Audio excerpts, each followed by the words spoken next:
आज मंत्रिपरिषद में 6 विषयों पर निर्णय ले गए हैं।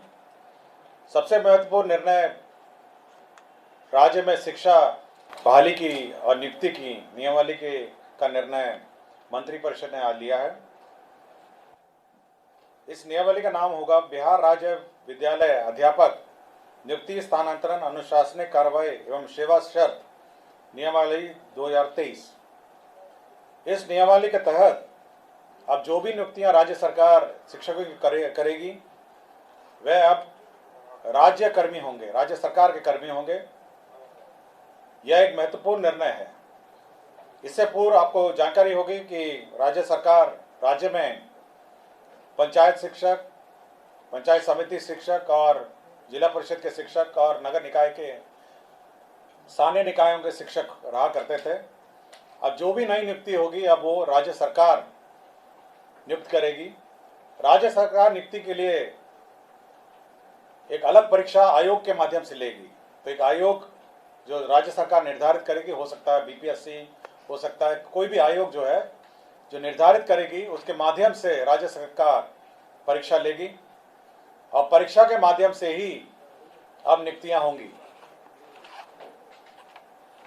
इस नियुक्ति में भाग लेने के लिए जो अर्हता होगी वह मैं पढ़ देता हूं। इसकी नियुक्ति की जो अनिवार्य अर्हता है, भारत के नागरिक हों और बिहार राज्य के स्थायी निवासी होना चाहिए, ये पहली अर्हता होगी।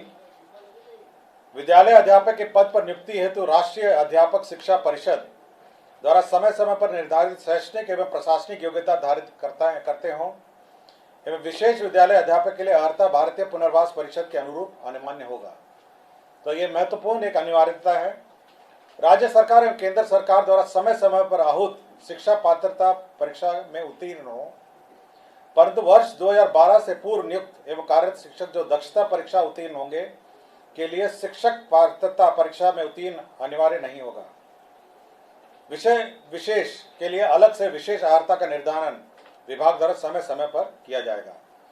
तो ये बिल्कुल स्पष्ट होगा कि पहले तो आपकी जो परीक्षा होगी, जो क्वालिफाइंग एग्जाम है, जो राज्य सरकार और केंद्र सरकार के लिए पहले ली जाती थी, उसके क्वालिफाई करने के बाद ही आप सरकार द्वारा जो कमीशन के माध्यम से परीक्षा होगी उसमें आप बैठ पाएंगे।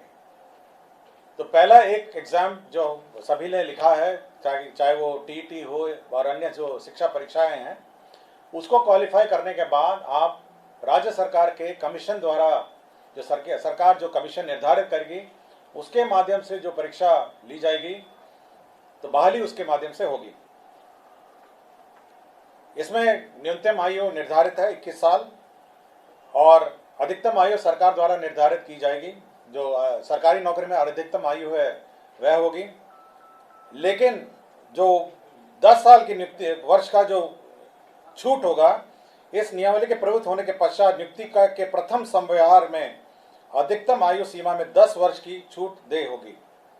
तो इसमें नियमावली में 10 वर्ष का छूट का भी प्रावधान है जो लोग पूर्व में नियुक्त होंगे। इसमें यह खासियत यह है कि इस परीक्षा में जो अभी वर्तमान में जिसको आप कहते हैं 7वें चरण या अन्य चरण जो हैं, वो लोग भी बैठेंगे, परीक्षा लिखेंगे।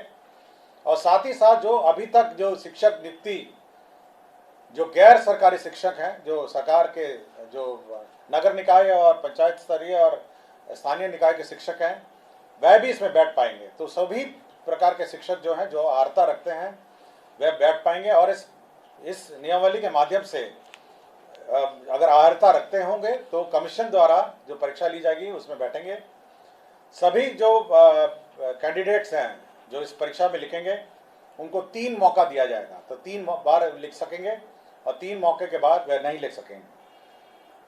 जहाँ तक रिजर्वेशन की बात है, सारे राज्य सरकार द्वारा निर्धारित आरक्षण रोस्टर का पालन किया जाएगा।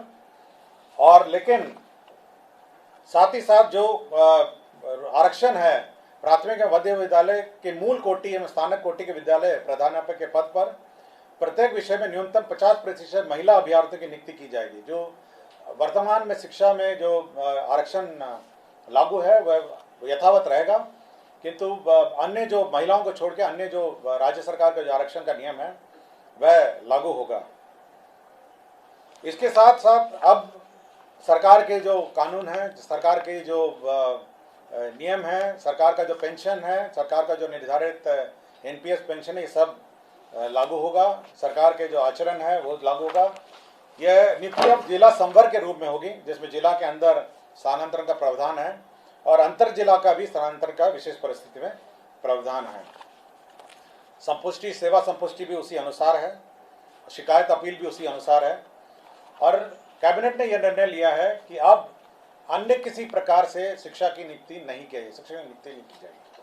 केवल जो सरकार द्वारा निर्धारित कमीशन है उसके माध्यम से परीक्षा होगी और उसी माध्यम से अब शिक्षा नियुक्ति होगी। यह बिल्कुल कैबिनेट ने स्पष्ट निर्णय ले लिया गया है। सप्तम केंद्र पुनरीक्षित वेतनमान संरचना में वेतन जो प्राप्त कर रहे हमारे सरकारी पदाधिकारी कर्मी हैं, उनको 1/1/2023 के प्रभाव से डीए का जो रेट है वो 38 के स्थान पर बढ़ा के 42% हो गया है। राज्य सरकार को इस बढ़ोतरी में 1690 करोड़ का अधिक व्यय होगा, तो 38 के स्थान पर अब 42% डीए होगा। राज्य सरकार ने अपना जो कंटिजेंसी फंड है उसको 50 करोड़ से बढ़ा के 10,000 करोड़ कर लिया गया है। आपको जानकारी होगी, समय समय पे हम लोग कंटिजेंसी फंड से निकासी करते हैं, तो अब ये लिमिट 10,000 करोड़ का होगा, जिसमें आधा प्रतिशत जो 50% होता है वो आपदा के लिए सुरक्षित रखा जाता है। पटना जिला अंतर्गत जो वाल्मीकि का परिसर है उसमें 6.5 एकड़ जो ज़मीन है वह वर्तमान में भारतीय कृषि अनुसंधान परिषद को आवंटित है। अब वो जो ज़मीन है वो बिपाड़ के एक्सपेंशन के लिए स्थानांतरित कर दी गई है और यह निर्णय लिया गया है। और बिहार पुलिस में ईआरएसएस का जो सिस्टम लागू है उसमें जो अंडरग्राउंड केबल नेटवर्क है उसमें जो शुल्क, राइट ऑफ वे शुल्क दिया जाता है ईआरएसएस पुलिस मुख्यालय और अन्य स्थान के लिए, ईआरएसएस के योजना के लिए, तो यह शुल्क, राइट ऑफ वे का शुल्क माफ़ हो गया है।